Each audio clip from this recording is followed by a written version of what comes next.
어떤 사람이 시각장애를 가진 헬런 켈러에게 시각장애인으로 태어난 것보다 더 큰 불행이 있을까요? 라고 물었습니다. 그러자 헬런 켈러는 주저없이 시력은 있을 때 비전이 없는 사람입니다 라고 말했습니다. 그러면서 만약 나를 다른 사람들의 생애와 구별시킬 수 있는 유일한 길이 있다고 한다면 그것은 바로 꿈입니다. 이렇게 대답합니다. 왜 그런 말을 했을까요? 꿈이 사람을 만들기 때문입니다. 한 사람의 인생에 있어서 꿈이 있고 없고는 엄청난 차이를 가지고 옵니다. 예수님의 12제자 가운데 베드로보다 더 뛰어난 인품이나 지식을 가진 사람들은 많이 있었습니다. 그런데 왜 베드로가 예수님의 수제자가 되고 초대교회의 가장 위대한 사도가 되었을까요? 그는 꿈을 가지고 예수님을 쫓았기 때문입니다.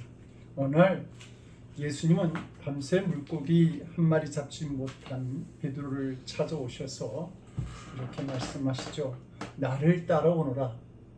내가 너로 사람 낚는 어부가 되게 하리라. 베드로는 그 순간부터 사람 낚는 어부의 꿈을 가지고 예수님을 따르게 됩니다. 그리고 그 꿈이 베드로를 위대한 제자로 사도로 만들었던 것입니다.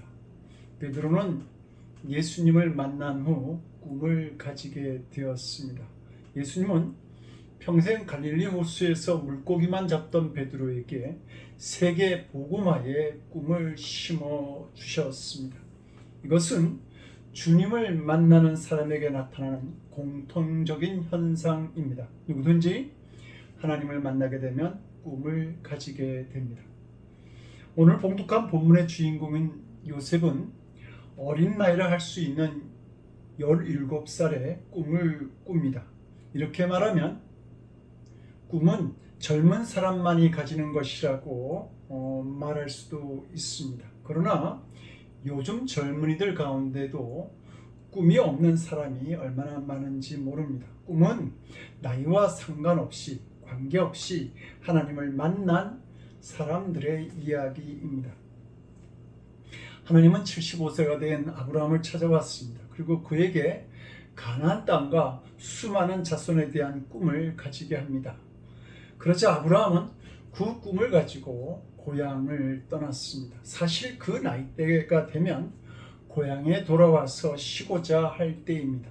그러나 아브라함은 새로운 땅, 새로운 민족을 위한 그 꿈을 쫓아갑니다. 하나님은 80세 된 모세에게 찾아와서 애굽에서 종살이하는 하나님의 백성 이스라엘을 해방시키는 꿈을 가지게 하죠. 80세 된 할아버지였지만 모세는 하나님의 꿈을 품고 애굽으로 다시 돌아가는 것을 볼 수 있습니다. 85세가 된 갈렙은 다윗 왕국의 기초가 되었던 헤브론 땅을 점령하겠다라고 하는 꿈을 꿉니다. 이스라엘 백성이 자기들은 메뚜기와 같은데 그들은 거인과 같다고 말한 그 아녹 자손을 점령하겠다고 말입니다. 왜냐하면 가나안 땅을 점령하는 일은 하나님께서 주신 꿈이었기 때문입니다. 사도 바울의 꿈은 부름의 상이었습니다. 주님께서 주시는 생명의 면류관 말입니다. 그래서 그는 부름의 상을 위해서 달려간다고 말합니다. 저는 이것을 죽음을 보지 않는 꿈이라고 말하고 싶습니다. 그러기 위해서 그가 한 일이 있습니다. 겉사람은 후패하나 즉 겉사람은 늙어갈지 모르지만 속사람은 날로 새로워지는 그 신앙의 길을 걸어갑니다. 일신, wil신, 이것이 사도 바울의 꿈이었습니다. 사랑하는 성도 여러분, 17살 된 요셉이 꿈을 꾸니까 형들이 칭찬하고 아버지가 격려하였습니까? 아니요. 요셉은 꿈 때문에 오히려 더 많은 어려움을 맞이하게 됩니다. 오늘 본문은 무서운 이야기를 기록하고 있습니다. 형들이 같은 형제인 요셉을 죽이겠다고 하는 이야기입니다. 그런데 그 이유가 무엇입니까? 요셉이 꿈을 꾼다고 하는 사실 때문입니다. 그래서 요셉의 형제들이 19절에서 말하지 않습니까? 꿈꾸는 자가 오는도다. 우리가 꿈을 꾼다고 세상 사람들이 다 좋아하거나 환영하지는 않는다는 말입니다. 요셉의 형제들은 요셉을 죽일 모의를 하면서 비웃습니다. 그리고 이렇게 말하죠. 그 꿈이 어떻게 되는 것을 우리가 볼 것이니라. 무슨 말입니까? 우리가 그를 죽일 텐데 그러면 그 꿈이 이루어질 수 있겠는가? 그 말입니다. 성도 여러분, 지약 가득한 이 세상에서 우리가 주님이 주신 꿈을 꾸면서 살아가고자 하면 우리는 더 많은 어려움을 만날 수도 있습니다. 그럼에도 불구하고 요셉은 꿈을 꾸지요. 그의 꿈이 귀하고 소중한 이유가 무엇입니까? 첫째는 고난 가운데서도 계속 꾸는 꿈이었다고 하는 사실입니다. 오늘 우리가 봉독한 본문의 사건 이후 22년이 지나고 난 다음에 일어난 일을 창세기 42장은 기록하고 있는데 그 창세기 42장을 보면 그때 요셉이 애굽의 국무총리로 있게 됩니다.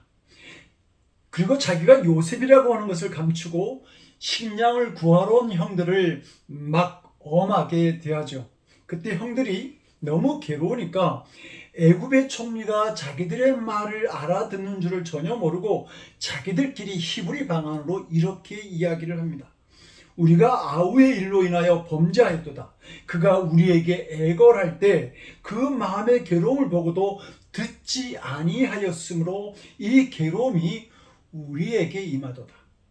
그러니까 형들이 요셉을 죽이려고 하고 구덩이에 빠뜨렸을 때에 요셉이 형들을 붙잡고 애걸하면서 살려달라고, 자기가 잘못했다고, 다시는 안 그러겠다고 그렇게 간절한 마음으로 부탁했다는 말입니다. 그런데도 형들이 그렇게 애걸하는 동생을 매정하게 내동댕이 치고 죽이려고 했고 결국은 애굽의 종으로 팔아 넘겼던 것이죠. 17살 된 소년 요셉이 이 일로 받은 충격이나 슬픔은 말할 수가 없었을 것입니다. 요셉이 형들이 자기를 죽이려고 할 때 그 공포 역시 말로 설명이 되지 않았을 것입니다. 정말 크게 낙심했던 것을 그 애걸하는 모습에서 알 수 있습니다. 요셉은 꿈을 꾸었기에 형제들에게 미움을 받고 아버지에게 꾸중을 들었고 죽을 위험을 맞이합니다. 그러나 요셉은 그의 꿈을 포기하지 않았습니다. 애굽의 노예로 팔려가고 모함으로 인해 감옥에 갇히는 제수의 몸이 되었지만 그 꿈을 포기하지 않았다는 말입니다. 만약 요셉이 꿈을 포기하였다고 한다면 요셉의 이야기는 아주 불행한 한 가정의 이야기로 끝났을 것입니다. 하나님이 원하시는 역사를 완성할 수도 없었겠죠. 그러나 요셉은 많은 어려운 일을 겪으면서도 꿈을 포기하지 않았습니다. 그래서 하나님은 요셉을 기가 막힌 그 수렁에서 건지시고 요셉을 애굽의 국무총리로 세우실 수가 있었던 것입니다. 성도 여러분, 세상은 우리가 꿈을 꾸도록 가만 놔두지 않습니다. 우리가 꿈을 꾸면 고난과 어려움은 더 크게 찾아옵니다. 리처드 바크가 쓴 갈매기의 꿈이라고 하는 소설이 있습니다. 그 소설의 주인공인 조나단 리빙스턴은 평소에 동료들이 하던 관행으로부터 벗어난 행동을 합니다. 난다는 것이 단순히 먹기만 하는 그러한 수단이 아니라 더 높이, 더 멀리 볼 수 있는 그 비행을 이 리빙스턴은 꿈을 꾸게 되죠. 그렇게 되자 동료들로부터 비난을 받고 결국은 그 공동체로부터 추방을 당하게 됩니다. 꿈이라고 하는 것은 꾼다고 칭찬과 격려가 오는 것이 아니라 더 큰 어려움을 맞이할 수 있다고 하는 것이죠. 올 한 해도 우리가 꿈을 꾸면 오는 어려움들이 있을 것입니다. 지난주 이수아 집사님이 우리 신앙이 다음 세대까지 전해질 수 있도록 어린아이에서부터 청년부까지의 그 큰 부흥을 위해서 기도하였습니다. 성도 여러분들은 이 기도에 아멘 하셨는지요? 아니면 목사님, 지금 한 달에 미국 교회가 수십 개씩 문을 닫고 있는 상황입니다. 그런데 이 작은 교회가 무슨 능력이 있다고 다음 세대의 신앙까지 생각합니까? 라고 반문하셨는지요? 그러나 하나님께서는 이런 열악한 환경 속에서 꾸는 꿈을 더 귀하고 아름답게 여기시는 줄로 믿습니다. 그리고 하나님은 이 꿈을 좋아하십니다. 왜냐하면 이 꿈은 지금도 살아서 역사하시는 하나님에 대한 우리의 믿음의 고백이 되기 때문입니다. 그러므로 사랑하는 성도 여러분, 우리 모두 꿈꾸는 사람들이 되기를 원합니다. 우리가 꿈을 꿀 때 오는 신앙의 시련과 어려운 환경이 오히려 더 큰 기쁨으로 영광의 열매를 가져오게 만드는 줄로 믿습니다. 어떤 청년이 페이스북에 이런 글을 써놓았습니다. 우리 교회 청년부는 반드시 부흥합니다. 부흥할 수밖에 없습니다. 예언은 아니지만 마치 예언한 것처럼 이루어질 것입니다. 성도 여러분, 하나님은 이 꿈을 기뻐하시고 축복하시지 않을까요? 세 번째로, 요셉의 꿈이 귀한 것은 요셉 자신도 부족한 상태에서 꾸는 꿈이었다고 하는 사실입니다. 창세기 37장 2절을 보게 되면 요셉의 이야기를 시작하면서 형제들과의 관계를 이렇게 기록하고 있습니다.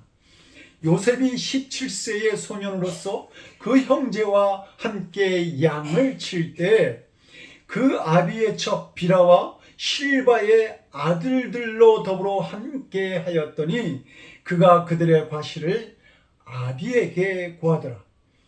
형들의 잘못을 다 아버지께 일러 바치는 아이가 요셉이었습니다. 17살이면 그래도 대충 알만한 나이 아닌지요. 그런데도 유치한 애처럼 요셉은 행동하고 다녔던 것입니다. 요셉은 그 후에도 자기가 꿈 이야기를 자랑스럽게 형제들과 아버지에게 이야기하는데 그 꿈 내용이 형들이나 부모님들이 다 자기에게 절하는 내용들이었습니다. 이렇게 교만하게 보이기도 하고 철없는 아이처럼 보였던 것이 바로 요셉이었습니다. 우리도 때로는 요셉처럼 행동하고 다니죠. 철부지 같고 어리석은 사람같이 부끄러운 일들을 할 때가 있습니다. 그리고 자기가 한 행동을 보면서 자학할 때가 있지 않습니까?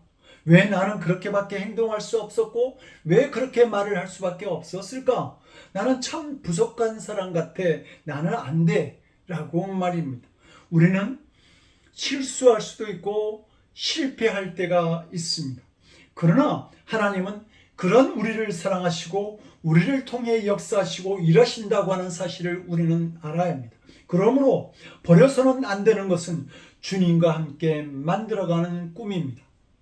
요셉은 어떤 어려운 환경 속에서 있을지라도 꿈을 포기하지 않았습니다. 오늘 본문 이후 그 꿈이 요셉을 인도하는 과정을 보면 먼저 요셉은 애굽의 종으로 팔려가죠. 그리고 애굽의 보디발이라고 하는 애굽 왕의 시인대장 그 집의 종이 됩니다.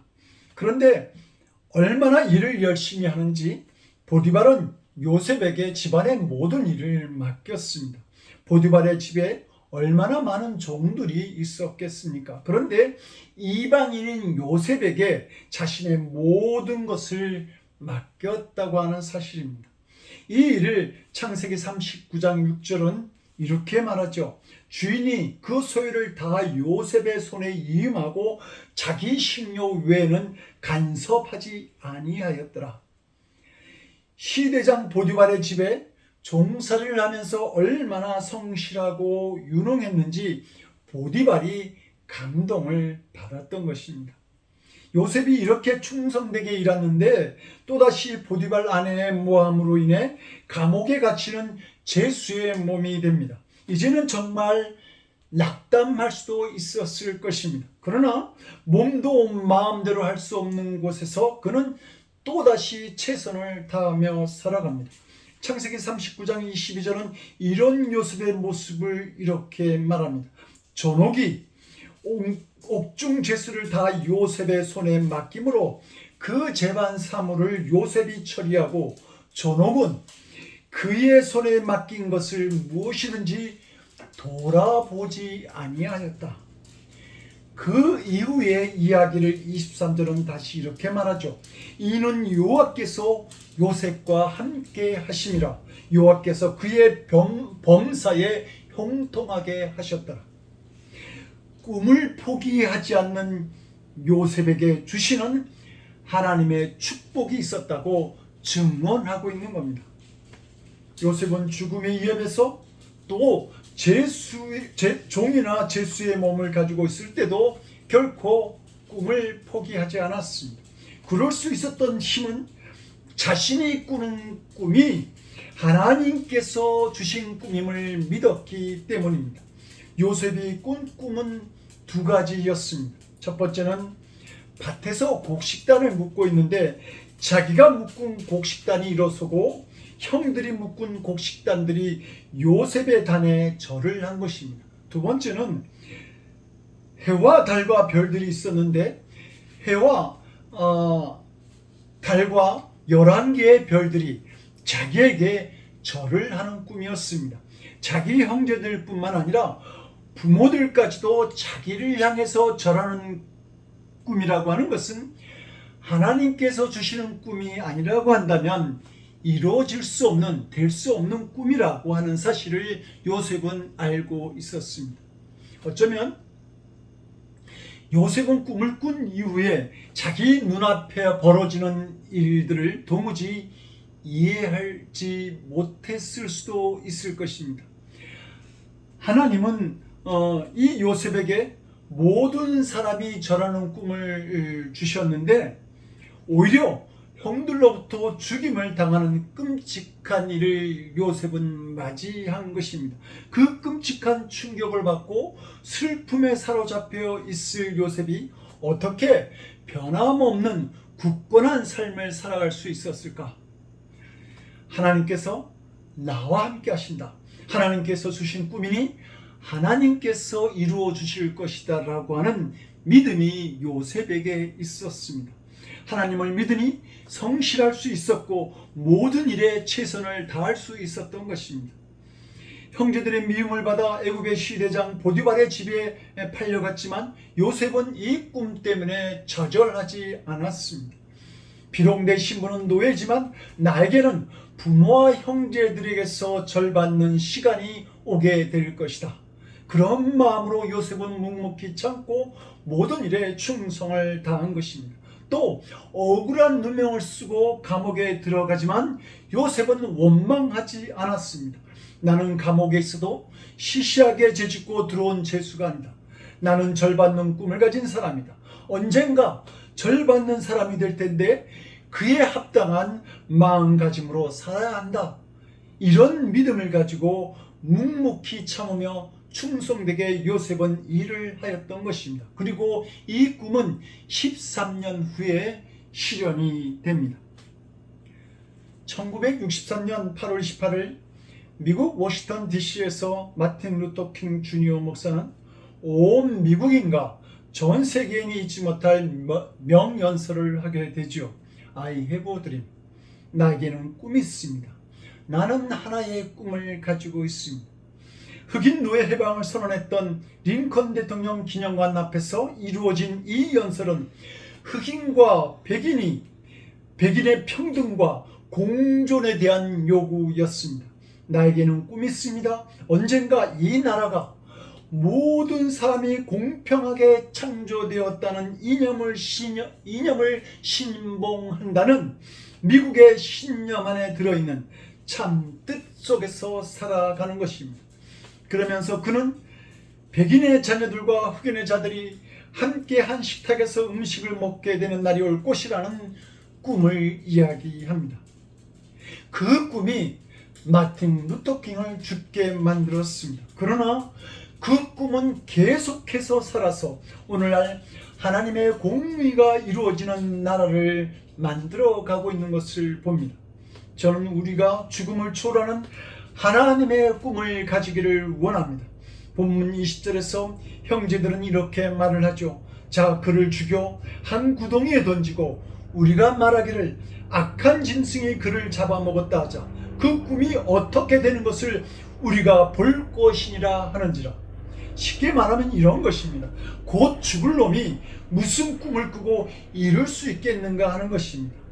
요셉의 형들은 그렇게 생각하고 있었을지 모르지만 하나님의 계획은 따로 있었습니다. 왜냐하면 요셉은 하나님의 꿈을 꾸고 있었기 때문입니다. 요셉은 자신이 죽을지라도 그 꿈은 이루어질 수밖에 없다라고 하는 사실을 알고 있었습니다. 그것은 하나님이 계획하시고 이루시기를 원하시는 꿈이었기 때문입니다. 그래서 요셉은 창세기 50장 24절 25절에서 이렇게 말합니다. 요셉이 그 형제에게 이르되 나는 죽으나 하나님이 너희를 공고하시고 너희를 이 땅에서 인도하여 내사 아브라함과 이삭과 야곱에게 맹세하신 땅에 이르게 하시리라 하고, 또 요셉이 또 이스라엘 자손에게 맹세시켜 이르기를 하나님이 정녕 너희를 공고하시리니 너희는 여기서 내 해골을 메고 올라가겠다 하라 하였더라. 요셉은 죽으면서도 꿈을 꾸고 있었던 겁니다. 자기 족속들이 다시 가나안 땅으로 돌아가는 꿈 말입니다. 그리고 300년 뒤에 정확하게 요셉의 꿈은 이루어지게 됩니다. 이스라엘 백성들이 출애굽해서 가나안 땅으로 돌아가게 되었던 겁니다. 그때 모세의 지도를 받으며 젖과 꿀이 흐르는 가나안 땅으로 갈 때에 성경을 보게 되면 백성들이 요셉의 유언대로 요셉의 유고를 메고 따라갔다고 기록되어 있습니다. 요셉의 꿈은 300년 뒤에 될 일을 내려다보고 있었던 것입니다. 사랑하는 성도 여러분, 우리 모두 하나님의 꿈을 꾸는 사람들이 되기를 원합니다. 잘 먹고 잘 사는 것에 머무는 꿈이 아니라 그것을 넘어서는 하나님 나라에 대한 꿈까지 꿀 수 있는 여러분들이 되시기를 원합니다. 예수님도 하나님께서 주신 꿈이 있었습니다. 그것은 바로 십자가였습니다. 예수님은 아버지가 주신 이 꿈을 이루기 위해 이 땅에 오셨습니다. 예수님은 한 번도 이 꿈을 잃어버리지 않았습니다. 사실 예수님의 갈릴리 사역은 화려했습니다. 수많은 병자를 고치고 죽은 자를 살리고 보리떡 5개와 물고기 2마리로 5,000명을 먹이는, 남자만 5,000명을 먹이는 놀라운 기적을 행하셨습니다. 적어도 갈릴리에서는 예수님이 나타나기만 하면 수많은 사람들이 모여드는 말 그대로 스타였습니다. 그럼에도 불구하고 예수님은 갈릴리를 떠나 예루살렘으로 올라가셨습니다. 왜 그러했겠습니까? 십자가를 지기 위해서입니다. 십자가의 죽음이야말로 예수님의 꿈이었기 때문입니다. 겟세마네 동산에서 처절한 기도를 하시면서도 이 꿈을 굳게 붙잡으셨습니다. 그리고 십자가 앞에 당당히 나아가셨습니다. 그 결과 온 세상을 구원하시는 그 길을 열어 놓으실 수 있었던 것입니다. 벌써 올해 한 달이 지났습니다. 남은 한 해를 걸어가야 하는 사랑하는 성도 여러분, 여러분에게는 무슨 꿈이 있습니까? 여러분이 만든 꿈이 아닌 하나님이 주신 꿈을 가지고 살아가시기를 원합니다. 단 한 영혼에게라도 구원의 소식을 나누시기를 원합니다. 이 늘푸른 교회 단 하나의 사역이라도 감당하면서 이 교회를 위해서 기쁨으로 기도할 수 있기를 원합니다. 늘푸른 교회가 사람을 기쁘게 하는 부흥이 아니라 예수님의 사역을 이 세상에 널리 알고 실현시키는 부흥이 올 수 있도록 함께 꿈을 꾸기를 기도합니다. 그러면 우리 모두가 그 꿈을 축복하시는 하나님을 반드시 만나게 될 줄로 믿습니다. 기도하시겠습니다. 젊은이들이 한상을 보고 노인들이 꿈꾸는 세상을 원하시는 우리의 하나님, 꿈이 사라져가는 이 세대에서 우리가 하나님의 꿈을 가진 주의 자녀들이 되기를 원합니다. 우리가 꾸는 꿈을 축복해 주셔서 이 꿈으로 기뻐하며 영광 돌리는 삶을 우리 모두가 살아갈 수 있도록 주여 역사하여 주시옵소서. 언젠가 만나게 될 주님 앞에서 주님과 함께 만들어갔던 꿈 이야기를 나눌 수 있는 저희들이 되게 주여 도와 주시옵소서. 우리의 구원을 이루실 꿈을 위해서 그 꿈을 십자가에서 완성하신 우리 주 예수 그리스도 이름 받들어 간절히 기도드리옵나이다. 아멘.